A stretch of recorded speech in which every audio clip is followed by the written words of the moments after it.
So today I'm going to run a column to purify the vanillin. So I've pulled out the vanillin sample from before that, I think it was what, 338 milligrams, something like that. So we're going to purify the whole sample.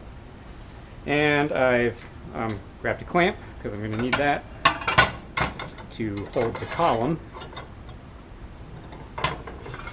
And I've set up an array of 5x6 or 30 test tubes.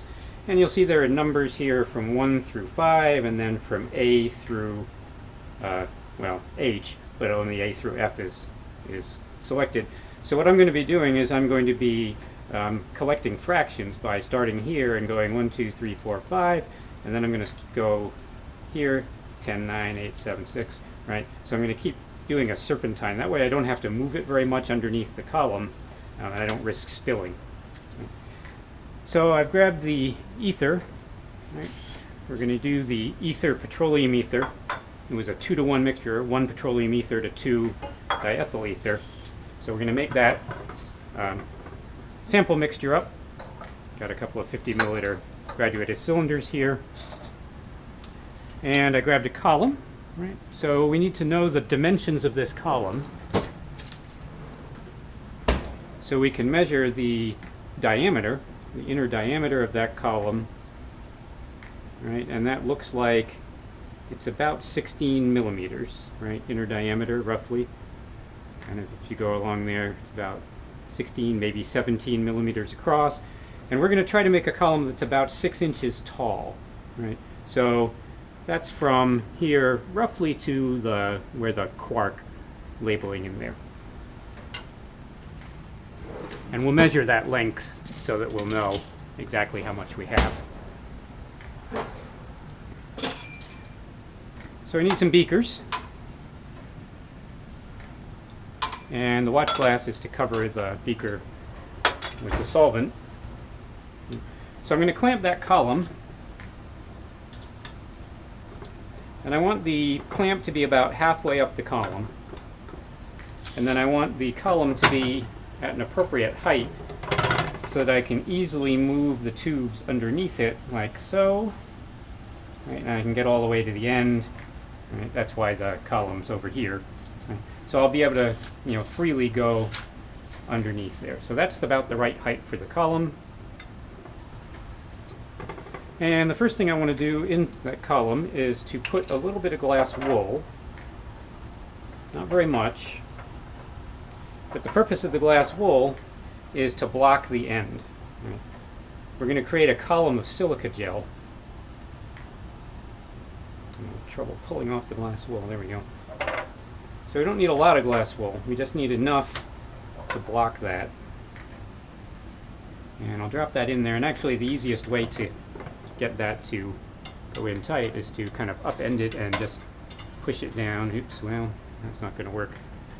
So we'll live dangerously, and we'll use a thermometer.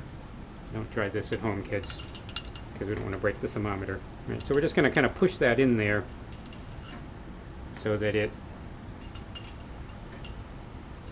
blocks that hole. And then I'm not going to pour the silica directly onto there because the silica gel could actually go through the little glass wool there.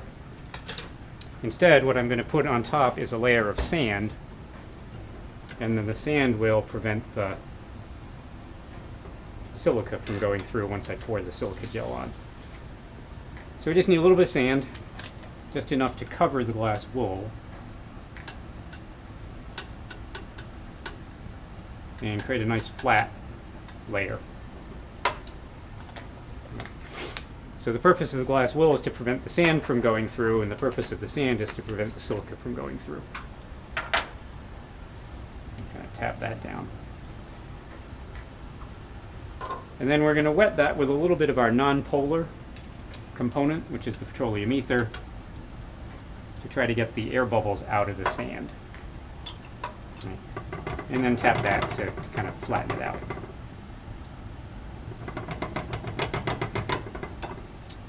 And it works best to tap it when there's a little bit of petroleum ether in there, so we can flatten that layer off and then let the petroleum ether go through. In order to prevent air bubbles, we're actually going to pour our silica gel in there as a slurry. So we're going to mix it up with petroleum ether and then pour that mixture down the column. And I have a couple of stoppers here. This is a number 13. The number 13 goes on the bottom of there nicely. And the number 19 fits the top, which will allow me to shut off the column. Expensive columns actually have a stopcock here, but we can't afford that for you guys. So somewhere between 30 and 40 milliliters of silica will be enough to fill that to 6 inches. Right. So what I'm going to do, and I'm going to be careful because silica gel will go into your lungs and then it won't come back out. It'll cause what's called silicosis, which killed a lot of hard rock miners in the early mining days for gold and silver in the West. So I want to make sure I don't breathe the silica gel in. I'm going to do that in the back of the hood. And I'm going to pour somewhere about 35 milliliters of silica in there. That way I'll have more than enough.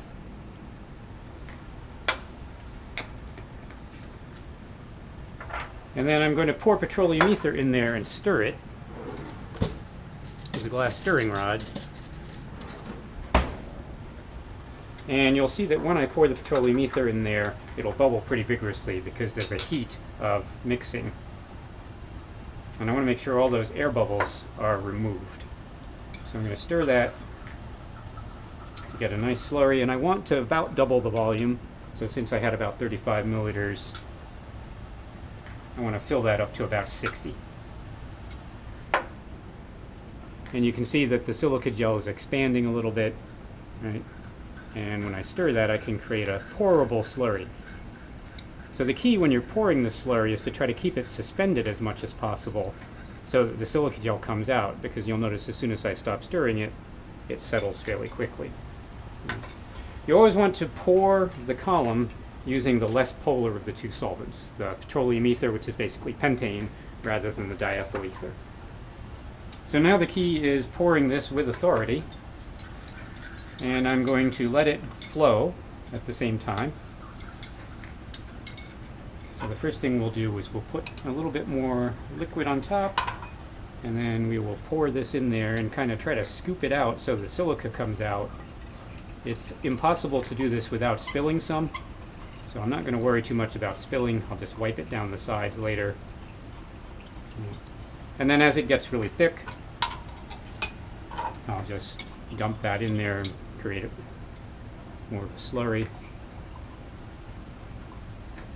So I'm dragging out silica gel, and then I kind of want to tap the sides. I want it to settle so that the top layer is roughly where the cork lettering is, so I need a little bit more. And you kind of want to pour this in one batch so that you don't get cracks, air bubbles at the top. And obviously there's a little silica there. I'm going to wipe that down. And, right. So it's a messy process, but you just have to let it be messy.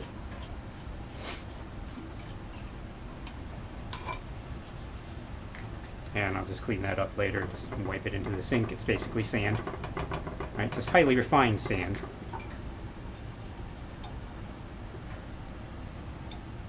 So it looks like we got pretty close to the right height, right? We got to slap that a little bit to get it to settle. So that seems to be settling pretty well.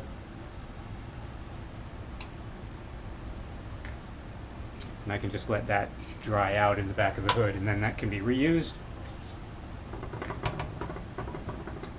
And you kind of want to pound on it pretty vigorously. And then I'm going to use a pipette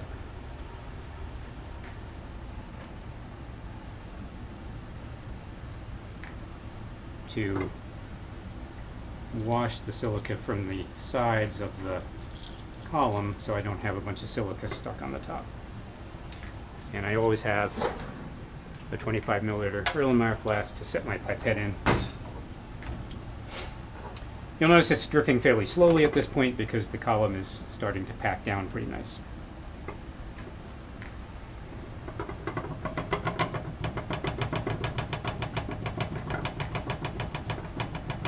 So that's settling right about at the 1-800 number for the quark. And now I can measure the actual length of the silica column itself. Right, starting at the sand and going to the top. So I have pretty close to the 15 centimeters that I wanted. It's roughly 15 centimeters by, it was 17 millimeters. So the dimensions of the column should be recorded.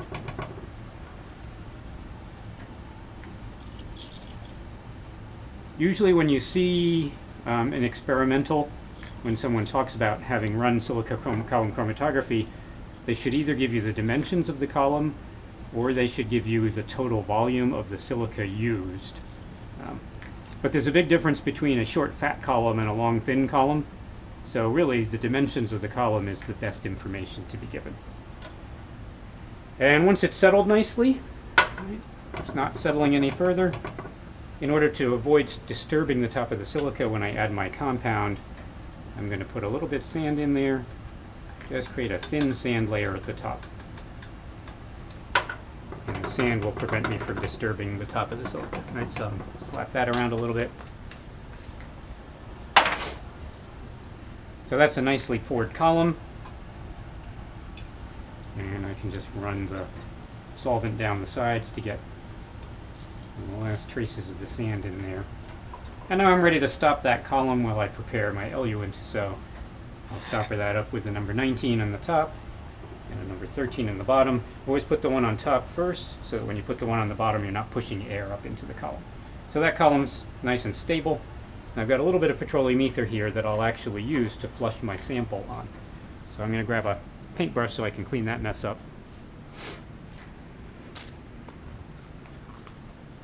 So I don't have this silica, right? And like I said, there's no way not to make a mess when you're pouring a column. So you just make a mess and then you clean it up.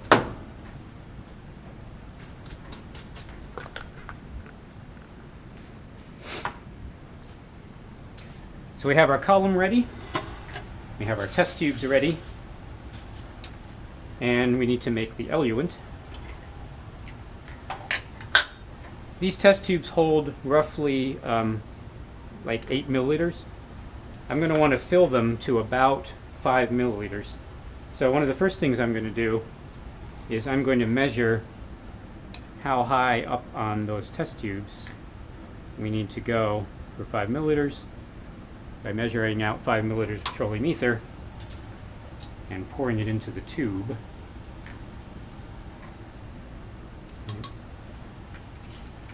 And that will tell me that if I'm just going a little bit above where these spikes come, right, that's about 5 milliliters. So I'm going to keep my sample size, or my tube volume, somewhere within about a ½ inch of the top of the spikes. 5 mil fractions times 30, it's about 150 milliliters of solvent. So I'm going to make up 150 milliliters of the 1 to 2 petroleum ether to diethyl ether mixture, which means 50 milliliters of petroleum ether.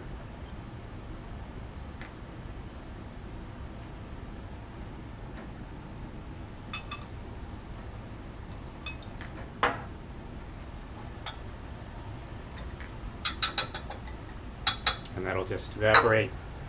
Nice thing about a petroleum ether diethyl ether mixture is both of those solvents have the same boiling point of 35 degrees. So as the solvent evaporates, it's not changing the composition the way the ethyl acetate hexane mixture would, since hexane boils at 69 and ethyl acetate at 78. As that evaporates, it gradually gets more polar. Petroleum ether is also very easy to rotovap off at the end because they're both very volatile solvents.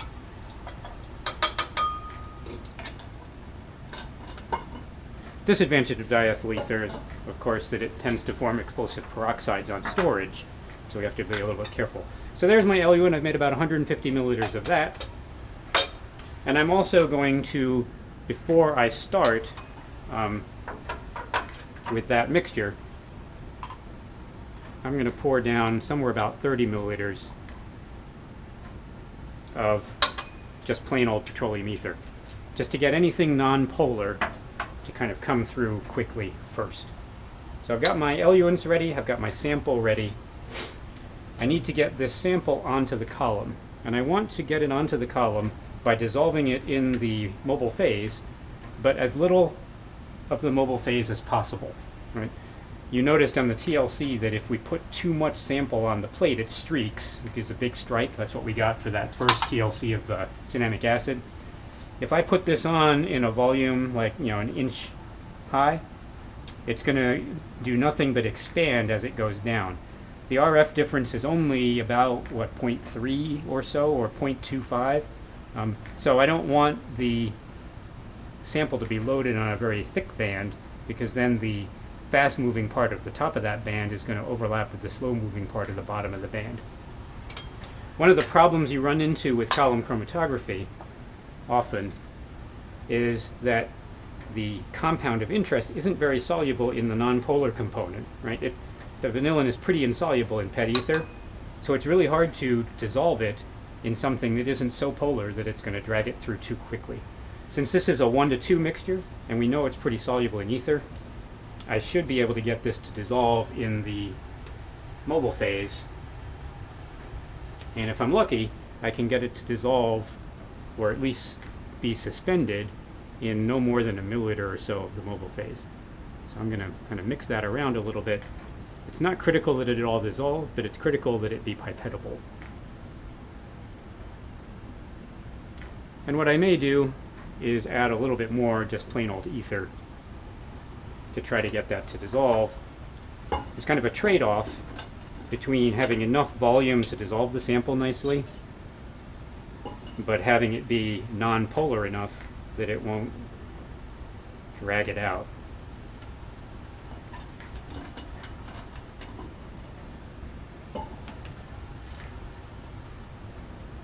So hopefully I've added enough ether now that I can get that to largely dissolve.